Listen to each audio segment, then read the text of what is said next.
The clip you are about to watch is from Talking in the Library, live every Wednesday evening.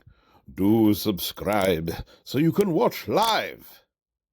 So on the realms of this, we're talking about preserving something's authenticity, and something that is brought up a lot in the TTRPG community is, let's say that everyone has their way of playing Dungeons and Dragons. In fact, I've got the Dungeon Master's Guide to Advanced D&D right here, and at the start of it there is a foreword that discusses a little bit of this, and that is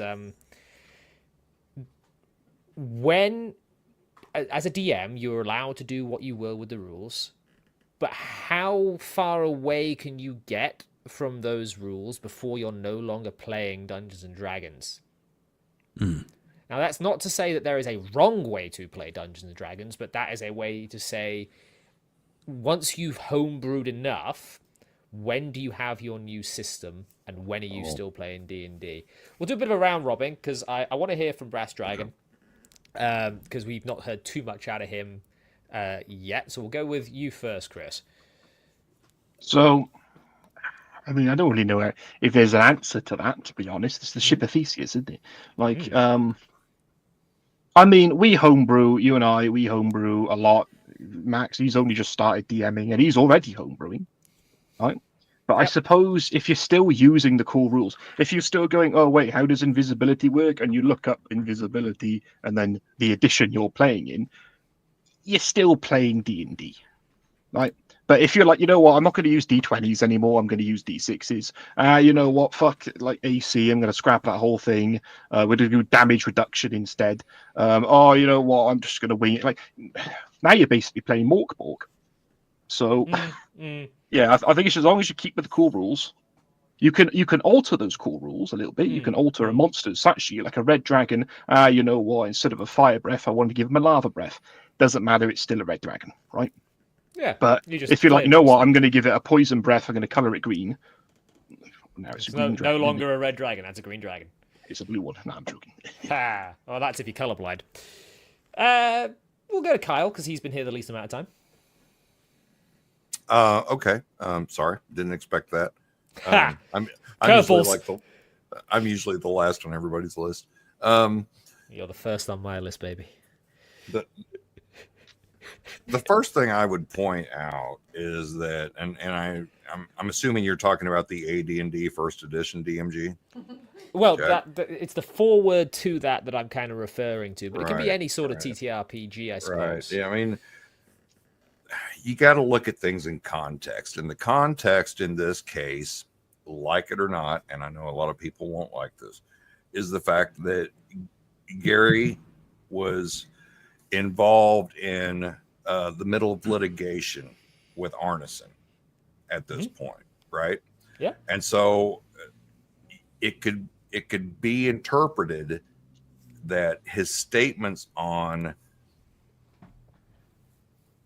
deviation from these rules at X point being something else other than D&D was actually kind of a defense, where he's basically he's trying to distance himself from Arneson for legal reasons. I hadn't because up until this point, you had OD&D published in 1974. In 1977, Holmes Basic came out, which was an interpretation of Eric Holmes, who went through the OD&D stuff and all the wargaming stuff and the chainmail stuff and said, this is very obtuse. People outside of wargaming won't get this. Here's a good interpretation for people who aren't necessarily involved in those spheres.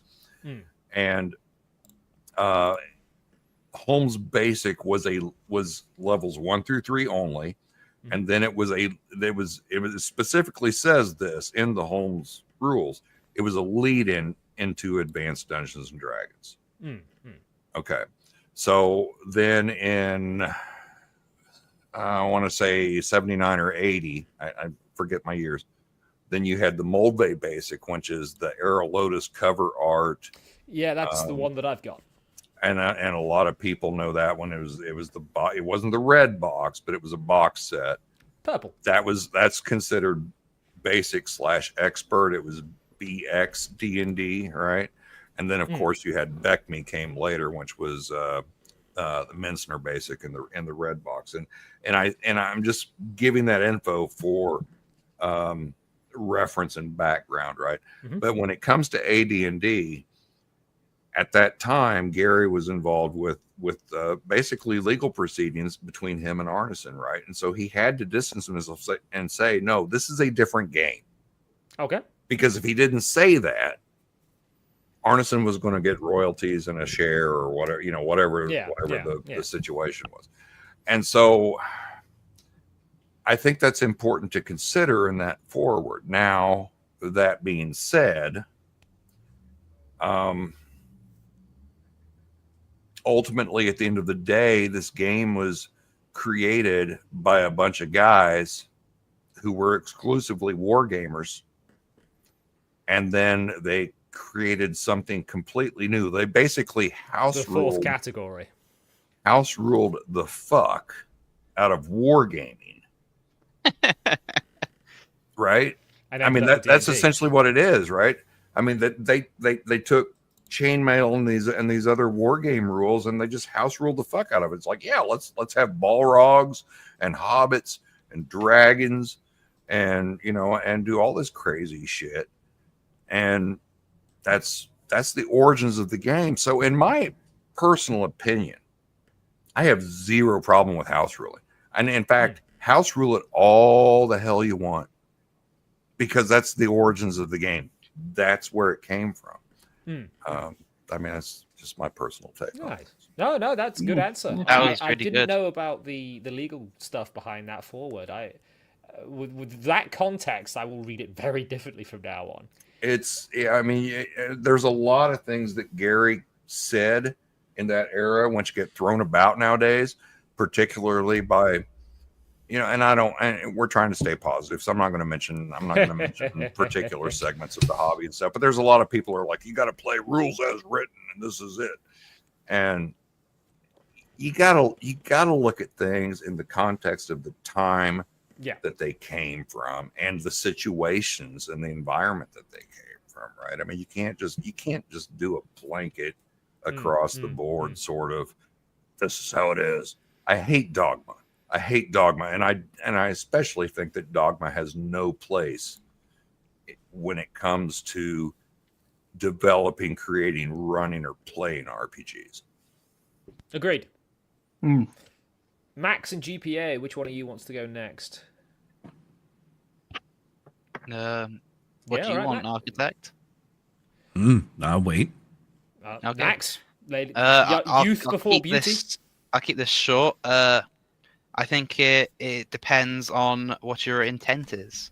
I know that's a tricky word nowadays, but if you're creating something for the intent to use it in D&D, I think that is good enough, because you are homebrewing stuff to put into the world, all right? Because you're not making new stuff and then now this is what we're doing. No, you're making new stuff to put into existing stuff, and I feel that is the difference. You're not making something new to just play on its own. You're adding it into the pile of gold dust, gold, diamonds, Horde. Whatever you have. Yeah, And Dabbling Warlock and Samuel also said, if you're not having fun, you're not playing it right, which I 100% agree with, because the whole point of sitting down and playing these silly games is to have fun.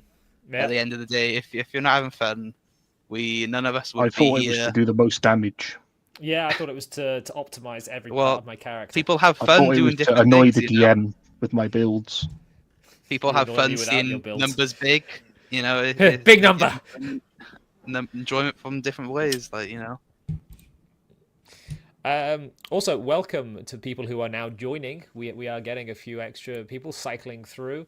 You're late, Josh. What did you miss? The best damn pet shop in town. Yeah, that's a reference. I'm old. Right. GPA. Go. I do like the legal definition. I think that's a very nice, clean-cut line where you can decide a game is this or a game is that. So I think that's important.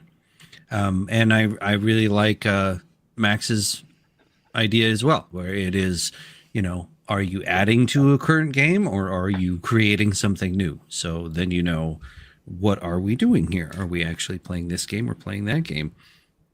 And so that's a very clear definition. And I also liked a definition that Frank wrote on Facebook. Frank Menser, he wrote, because people talk about it. It's like, oh, what are you playing? Are you playing, what is it that you're playing? And he said that if you take the time, I'm paraphrasing, of course, but if you take the amount of time, take your whole game session and then figure out the percentages of time that you spent doing various activities. If you did 50% of your time, in combat, then you're playing a combat game or a war game. If you do, the majority of your time is standing around shopping or having discussions, well, then you're playing a role-playing, game. Or so whatever it is that you're doing for the majority of the time. And I think it was more like of a design. It's like, what kind of a game are you designing? Are you designing a war game? Are you designing a role-playing game? Are you designing, what kind of game are you designing? What will your players be doing? How much of their time will they be spending at various activities sort of lends itself to what type of game it is. But and also Brass Dragon had a great, once you rip out so much of it, it's not the game. So, and there's that tipping point. That's that leads into what Kyle said, because where's the tipping point? It's like you're the judge on the court and you're going, okay, what's D&D and what's AD&D? Well, this one has THAC0 and that one doesn't. Oh, okay. Well, then that one's, what it is and what it isn't. At what point do you tear out enough of the copyrightable material before it becomes something else? Because to my knowledge, and I'm certainly not a lawyer, I don't think that you can really copyright mechanics. You can't. Unless there's something like Nintendo THAC0. did it. Right. Right. And I can answer your question I can answer the question where that point is, but go ahead, Jack. Oh no, I was just under the impression you couldn't copyright game mechanics. No, you can't. You can't. Yeah, there was a You big can't. hub. What was the big drama that happened around that? Nintendo's copyright throwing balls that release creatures. You can't do that now. Well, that's in Japan, but in the West, we can't.